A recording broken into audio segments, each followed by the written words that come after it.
ಅಂದು ಇಂದಿರಾ ಗಾಂಧಿ ಹೇಳಿದ್ರೆ ಶಿಸ್ತು, ಇಂದು ಪ್ರಧಾನಿ ಮೋದಿ ಹೇಳಿದ್ರೆ ತಪ್ಪು. ಕಾಂಗ್ರೆಸ್ ಟೀಕೆಗೆ ಅಶೋಕ್ ತಿರುಗೇಟ್ ಕೊಟ್ಟಿದ್ದಾರೆ. ಚಿನ್ನ ಖರೀದಿಸಬೇಡಿ ಎಂದಿದ್ದ ಚಿದಂಬರಂ ನೆನಪಿಲ್ವೇ? ಪ್ರಧಾನಿ ಮೋದಿ ಮಾಡಿದ್ರೆ ಮಾತ್ರ ಅಪರಾಧವೇ? ಕಾಂಗ್ರೆಸ್ ನಾಯಕರ ಆಕ್ಷೇಪಕ್ಕೆ ವಿರೋಧ ಪಕ್ಷದ ನಾಯಕರಾದ ಅಶೋಕ್ ಅವರು ತಿರುಗೇಟ್ ಕೊಟ್ಟಿದ್ದಾರೆ. ಎಕ್ಸ್ ಖಾತೆಯಲ್ಲಿ ಪೋಸ್ಟ್ ಮಾಡಿ ವಿಪಕ್ಷ ನಾಯಕ ದಾಳಿಯನ್ನು ಮಾಡಿದ್ದಾರೆ. 2013ರಲ್ಲಿ ಇದೇ ಚಿದಂಬರಂ ಚಿನ್ನ ಖರೀದಿಸಬೇಡಿ ಅಂತ ಹೇಳಿದ್ರು. ಆರ್ಥಿಕ ತಜ್ಞರಾಗಿ ಒಂದಷ್ಟು ಸ್ಟೇಟ್ಮೆಂಟ್ಗಳು ಹೊರಬಿದ್ದಂತಹ ಸಂದರ್ಭ ಅವರ ಮನವಿ ಆರ್ಥಿಕ ಜವಾಬ್ದಾರಿ ಅಂತ ಕರೆಯಲಾಯಿತು ಆಗಿನ ಸಂದರ್ಭದಲ್ಲಿ. ಆದರೆ ಇದೇ ಮನವಿಯನ್ನ ಮೋದಿ ಮಾಡಿದಾಗ ಜೀರ್ಣಿಸಿಕೊಳ್ಳೋದಕ್ಕೆ ಕಾಂಗ್ರೆಸ್ಗೆ ಆಗ್ತಾ ಇಲ್ವಾ? ಕಾಂಗ್ರೆಸ್ ವಿರುದ್ಧ ತೀವ್ರ ವಾಗ್ದಾಳಿಯನ್ನ ಹೀಗಂತ ನಡೆಸ್ತಾ ಇರುವಂತದ್ದು ಅಶೋಕ್. ಚಿದಂಬರಂ ಹೇಳಿದಾಗ ಅದು ಆರ್ಥಿಕ ಜವಾಬ್ದಾರಿ, ಮೋದಿ ಹೇಳಿದಂತಹ ಸಂದರ್ಭದಲ್ಲಿ ಅದನ್ನು ಜೀರ್ಣಿಸಿಕೊಳ್ಳೋದಕ್ಕೆ ಆಗ್ತಾ ಇಲ್ವಾ ಕಾಂಗ್ರೆಸ್ಗೆ ಅಂತ ತಿರುಗೇಟನ್ನ ಕೊಟ್ಟಿದ್ದಾರೆ ಅಶೋಕ್ ಅವರು. ವಿರೋಧ ಪಕ್ಷದ ನಾಯಕ ಅಶೋಕ್ ಅವರು ಕಿಡಿಕಾರಿದ್ದಾರೆ. ಕಾಂಗ್ರೆಸ್ನ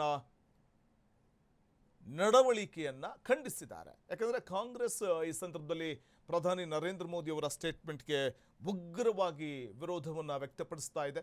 ಚಿನ್ನ ಖರೀದಿಸಬೇಡಿ ಅನ್ನುವಂಥ ಅವರ ಒಂದು ಸ್ಟೇಟ್ಮೆಂಟ್ ಆರ್ಥಿಕ ಅಧಪತನದ ಒಂದು ಸೂಚನೆ, ದೇಶದ ಆರ್ಥಿಕ ಅಧಪತನದ ಸೂಚನೆ ಪ್ರಧಾನಿ ನರೇಂದ್ರ ಮೋದಿ ಅವರ ಹೇಳಿಕೆ ಅಂತ ಕಾಂಗ್ರೆಸ್ ಈ ಸಂದರ್ಭದಲ್ಲಿ ಅಬ್ಬರಿಸ್ತಾ ಇದೆ. ಇದೇ ವೇಳೆ ಎಕ್ಸ್ ಖಾತೆಯಲ್ಲಿ ಪೋಸ್ಟ್ ಮಾಡಿರುವಂಥ ವಿರೋಧ ಪಕ್ಷದ ನಾಯಕ ಅಶೋಕ್ ಅವರು ಈ ವೇಳೆ ಕಾಂಗ್ರೆಸ್ಗೆ ತಿರುಗೇಟನ್ನು ಕೊಟ್ಟಿದ್ದಾರೆ.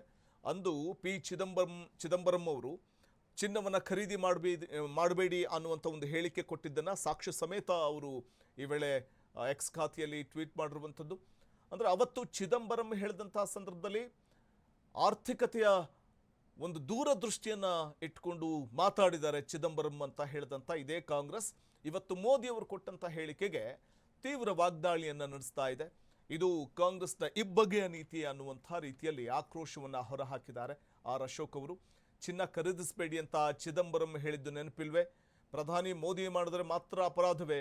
ಚಿದಂಬರಂ ಹೇಳಿದ್ರೆ ಅದು ಹಾಗಾದರೆ ಅಪರಾಧ ಅಲ್ವೇ, ತಪ್ಪಲ್ವೇ ಅದು ಅನ್ನುವಂಥ ಒಂದು ಪ್ರತಿಕ್ರಿಯೆಯನ್ನು ಅಶೋಕ್ ಅವರು ಎಕ್ಸ್ ಖಾತೆಯಲ್ಲಿ ಪೋಸ್ಟ್ ಮಾಡಿ ಈ ಸಂದರ್ಭದಲ್ಲಿ ಕಾಂಗ್ರೆಸ್ ನಾಯಕರ ನಡೆಯನ್ನು ಖಂಡಿಸಿದ್ದಾರೆ.